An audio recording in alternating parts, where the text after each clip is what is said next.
Two hearts as one. Snow White kissed her husband, the prince. "I'll be back soon," she said. "I will miss you," said the prince as he waved goodbye. Snow White sang happily as she headed into the woods. Soon she and the prince would celebrate their first wedding anniversary. Snow White could hardly believe it. "Hello, hello," she called out to the 7 dwarfs as they ran from their cottage to greet her. Even Grumpy couldn't hide his delight. "I have a special favor to ask you," said Snow White. "The prince and I will be celebrating our first wedding anniversary with a royal ball. I would like to make him dinner, but no one at the palace will let me cook. They don't know what they're missing," Grumpy said. Snow White smiled. "So I wondered if I could make dinner for him here. And I wanted to give him a special gift, something he could add to his family shield." "Like a diamond?" asked Doc. "Don't you worry, Snow White. I'll take care of it myself. "Oh, thank you," she said. "We'll meet here tomorrow evening." After Snow White left, Grumpy turned to Doc. "So you don't think the rest of us can find a diamond good enough for Snow White? Well, we'll see about that." Grumpy stomped off. All night he planned which part of the mine he would search to find the perfect diamond to give Snow White. He planned for so long that the next morning he overslept. The other dwarves were gone when he woke up. "Dagnabbit," said Grumpy. He rushed out the door and ran right into the prince. "Well, hello, Grumpy," the prince said with a bow. "I'm glad to find you at home. I have a favor to ask you." "Grumpy, I love Snow White so much that I want to give her the most precious gift I can find to celebrate our anniversary. I'm having a crown made for her, and I would like to find the most beautiful diamond I can to set in the center of it." Grumpy puffed up his chest. "I'll find the most beautiful, most sparkling, most dazzling diamond in the whole mine." They agreed to meet later that evening. Deep in the mine, Doc found his perfect diamond. Even in the dim light of the mine, the diamond sparkled and winked.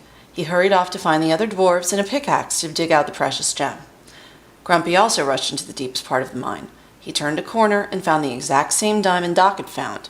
Grumpy didn't want to smudge it by touching it. He hurried off to find a soft rag to help him as he dug out the diamond. Dopey whistled a little tune to himself. He too had wandered the mine alone, looking for the perfect diamond for Snow White. And there it was, the same diamond Doc and Grumpy had chosen. Carefully he dislodged the diamond with his pickaxe, and then he began to chisel away at it. Doc, Grumpy, and the other dwarves hurried back to the perfect diamond. When they got there, they saw Dopey chipping away at it. "Dopey!" they shouted as they waved their hands. Dopey looked up. His hammer slipped and hit the diamond. It broke into 2 pieces. Far above them at the mine's entrance, the end of the day whistle blew. "It can't be that late already," said Doc. "What will we do? Snow White will be waiting for us when we get home." "So will the prince," said Grumpy. Doc sighed. "We'll just have to explain." Grumpy and Doc put their separate halves of the diamond in 2 different bags. Dopey found some flowering vines to tie the bags shut.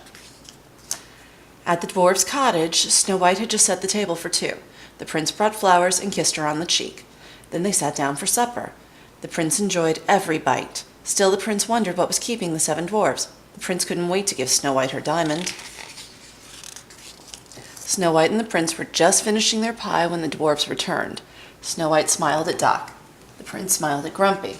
Doc carefully set his bag in front of Snow White, while Grumpy gave his to the prince. Snow White and the prince looked at each other in surprise. "This is the other part of my present," said Snow White. The prince picked up his bag. "We must think alike," he said. "This is my present for you." "This is for your crown, my love," said the prince. He handed Snow White the bag and waited as she opened it. His eyes widened when he saw the broken diamond. Grumpy crumbled his hat and looked down at his shoes. "Oh, darling," Snow White said to the prince as she helped pick up the broken diamond. "How unusual." "Yes," said the prince, disappointed. "Unusual." "And I have something for your shield," Snow White beamed as she handed the prince her bag. The prince carefully let the diamond drop into his hand. Then he squeezed Snow White's hand. "It's beautiful, my dear, because it is from you," he said. Dopey came over to the table and pointed to Snow White's diamond and the prince's diamond. "Yes, they are beautiful, Dopey," said Snow White. She patted his arm. Dopey shook his head and pointed to each of the pieces again. "I'm sorry," said the prince. "I don't understand, Dopey." As the prince and Snow White watched, Dopey joined the 2 separate pieces into one perfect heart. The next night, at the anniversary ball, Snow White did not wear her new crown. The prince did not display his family shield. But as their two hearts danced, one heart sparkled with their love and happiness. The end.